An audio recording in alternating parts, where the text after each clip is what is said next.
रहे हम जयवीर सिंह जी का सवाल है बजाज हाउसिंग फाइनेंस पर। 250 शेयर होल्ड कर रहे हैं 70 के भाव से, तो इन्होंने आईपीओ में ही ले लिया था। उसके बाद हमने देखा है कि लिस्टिंग काफी अच्छी हुई थी, कुछ 100% का प्रीमियम नजर आया था। लेकिन अगर इस महीने के ऊपरी स्तर से देखें तो वहां से स्टॉक तो कुछ 20% नीचे आ चुका है।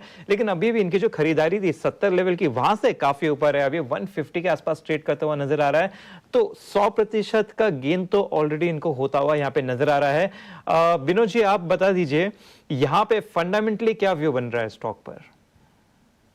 देखिए, बजाज हाउसिंग फाइनेंस में देखिए तो ओवरऑल हाउसिंग फाइनेंस के स्पेस में मुझे लगता है बहुत ही अच्छा ऑप्शन है इन्वेस्टर्स के लिए for the long term perspective. Short term perspective से मुझे नहीं लगता है अभी आपको इमीडिएट बेस में कुछ ज्यादा रिटर्न मिलेगा।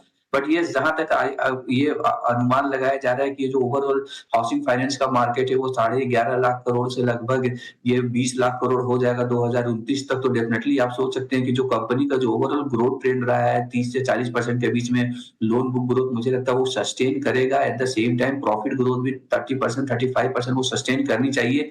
ये दर भी लगा लो तो मुझे लगता है कि जो ओवरऑल जो अभी अगर देखें जो वाईटीडी बेसिस पे हो या टीटीएम बेसिस पे मैं देखूं, इनका जो वैल्यूएशन 9 से 10 प्राइस टू बुक निकल के आ रहा है, वो काफी ज्यादा एक्सपेंसिव है। इसीलिए इसी वजह से मैं बोल रहा हूँ शायद नियर टर्म में स्टॉक चले नहीं। बट यस, जो जिस हिसाब से मैंने पूरा ग्रोथ आउटलुक जो दिख रही है कंपनी का, एट द सेम टाइम जो मैनेजमेंट जिस हिसाब से एसेट क्वालिटी मेंटेन किया है, आई थिंक 0.3-0.4% का जो जीएनपी रेशियो वो काफी इंप्रेसिव है मेरे ख्याल से।